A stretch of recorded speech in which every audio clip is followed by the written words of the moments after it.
नेहरूजींनी काढलेलं वृत्तपत्र आहे आणि ते वृत्तपत्राच्या संदर्भात आज त्याची प्रसिद्धी मान करून मुद्दाम चार्जशीट दाखल करण्याचा जो प्रयत्न आहे त्याच्यासाठी चळवळ करावं लागणार आहे, आपल्याला आंदोलन करावं लागणार आहे. वाटलं तर जेलमध्ये जावं तर जेलमध्ये आपण जाऊन काही हरकत नाही, कुठेतरी आपल्याला आंदोलन केल्याशिवाय मिळणार नाही. तुम्हाला सगळे जे प्रश्न आहेत आपल्या तालुक्यातले आंदोलनामध्ये खासदार साहेब येतील, दोन्ही खासदार येतील, आपले काही अडचण नाही.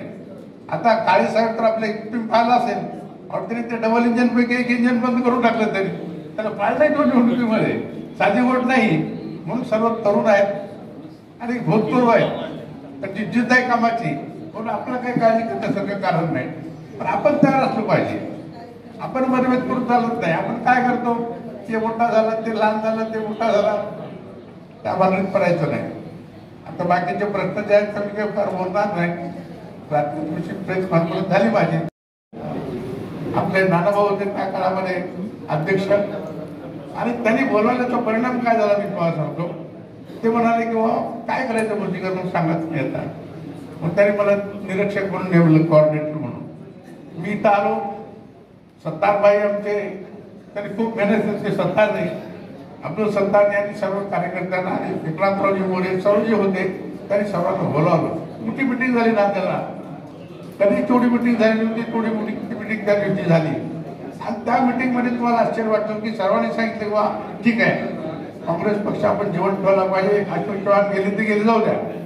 तर त्यामुळं काय झालं, ही विचार सांगण्याची गरज का पडली. तर म्हणलं बाई कोऑर्डिनेटर एकटा म्हणून जमणार नाही मला, तर आपल्याला इथं जिल्हा मोठा आहे, 15-16 तालुके आहेत आपले, आणि आपण कॉर्पोरेशनमध्ये म्हणजे नगरपालिकेचा एक अध्यक्ष आणि बाकीचे 2 अध्यक्ष करू.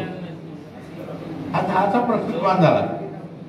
हे प्रश्न निर्माण झाल्याच्या नंतर म्हणले बा काही अडचण अशी झाली की आणखी म्हणलं 1-2 लोकांना घेऊ आपण, आणखी त्याच्यासाठी घेऊ कार्याध्यक्ष केलं त्यांना.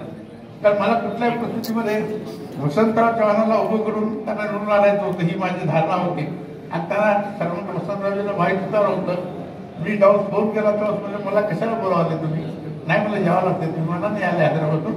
आम्ही बसलो, चर्चा केली, म्हणजे सर्व 4-4 लोक नेमा, काही होत नाही म्हणलं. आणि हे सर्व नेमल्याच्यामुळे मी तुम्हाला सांगतो की काँग्रेस पक्ष एक मजबूतीनं लढला आणि तुम्हाला सांगतो इतिहास घडवला. वसंतराव चव्हाणांच्या रूपाने आपला एक नवीन चेतना मिळाली आपल्या काँग्रेस पक्षामध्ये. त्यानंतर सुद्धा मी पाहिलं रवींद्र चव्हाण दुर्दैवाने त्यांचा मृत्यू झाला, हे वाईट वाटला म्हणत होता. रवींद्र चव्हाणला सुद्धा साथ दिली लोकांनी. आता हे करणार आणि आपल्या लोहा मतदारसंघ जर बोलायचं मला तुम्ही तुम्हाला सांगतो की हे कारण कसं असं झालं. 4 आम्ही जे अध्यक्ष केले, 2 अध्यक्ष केले, त्याचं कारण हे बोल. आता काय तुम्हाला ठरवायचं आहे, तुमच्या घटनेत काय आहे त्याचा विचार करा, त्याला घेते. आता राहिला कन्नड मतदारसंघामध्ये विषय. जसं आता सांगितलं, पहिल्यांदा सांगितलं की जवळपास एवढी मोठी लीड होती त्या बीजेपीच्या लोकांना की कापून आपण कारगे साहेबांना निवडून दिलं. कारगे साहेबांना निवडून दिल्याच्या नंतर सुद्धा मी मला सांगतो दुसरी गोष्ट अशी झाली त्याच्यामध्ये महत्वाची. विधानसभेच्या वेळेला आम्ही सांगितलं की काही करा पण तुम्ही आम्हाला तिकीट द्या, कोणालाही द्या तिकीट. कुठल्याही कार्यकर्त्यामध्ये मतभेद नव्हता आमचा. नाना बोलतो काढून खटकलं, ती 6,000 आणली आणि आता 3,000 आलेली आहे. कृपातून आमची पाणी घेऊ नका, त्याला आमचं म्हणत होतं. त्याच्यासाठी सत्याग्रह करायचा आहे. सत्याग्रहाला मी सर्व कार्यकर्त्याला बरोबर आहे, दोन्ही तालुक्यातल्या लोकांना आपण सत्याग्रह करू, मोर्चे काढू, काय करायचं ते करू आपण. मी तुमच्या बरोबर राहील, की अजिबात काय मरेपर्यंत मी काँग्रेस म्हणून मरणार आहे. आम्ही कोणत्या पक्षात राहण्यापैकी नाही, माझ्या घरात काही काळजी करू.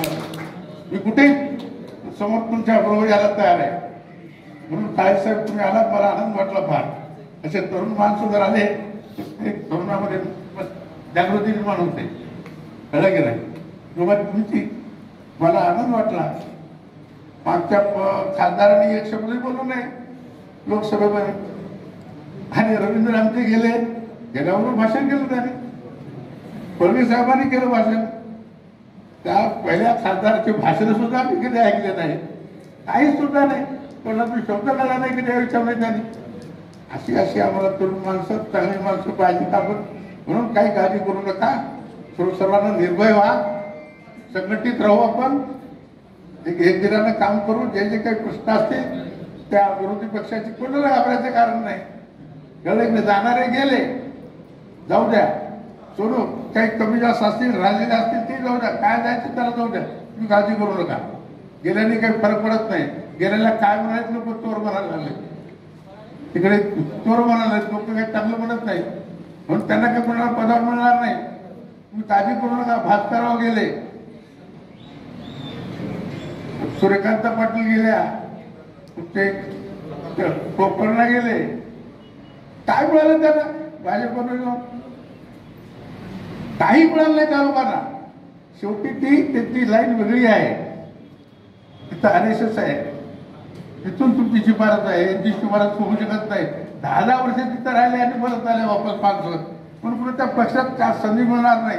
हा आपला पक्ष गोरगरिबाचा पक्ष आहे. सामान्य माणसाचा प्रश्न आहे. सामान्य माणसाचा प्रश्न सोडवणारा पक्ष आहे.